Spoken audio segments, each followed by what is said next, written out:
Why do you feel less hungry when it's hot outside? Have you ever noticed that during the hot, sticky days of summer, your appetite seems to decrease? You're not alone. Scientists have long observed that people in colder environments tend to eat more calories, but why does our hunger abate in the heat? Alison Childress, a registered dietitian and associate professor at Texas Tech University, explains that there's a biological reason for this. Calories are a unit of energy, and burning them helps maintain body heat in colder climates. As winter transitions to warmer weather, many people notice a significant drop in their hunger levels. Childress has seen this trend both in her clinical practice and in the scientific literature. However, the exact mechanisms behind this phenomenon are still unclear. Many factors influence our caloric intake. Matt Carter, a neuroscientist at Williams College, notes that hormones, proteins, and environmental factors all play a role in how we feel hunger and why that feeling diminishes on hotter days. Our bodies constantly strive to keep internal conditions stable, a process known as homeostasis.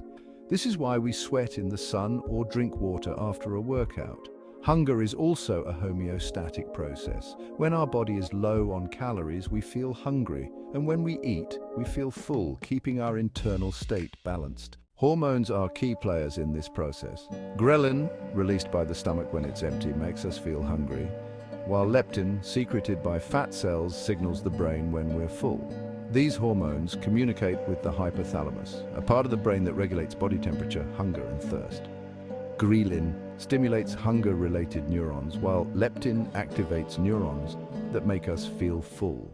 But how does temperature affect this intricate system?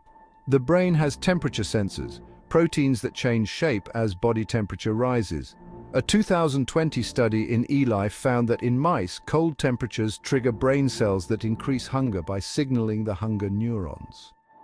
On the flip side, a 2018 study in PLOS biology showed that when it's hot, heat-sensing proteins activate fullness neurons, reducing the feeling of hunger. Yet Carter suggests that there's likely more to the story, with other brain circuits also influencing how much we eat.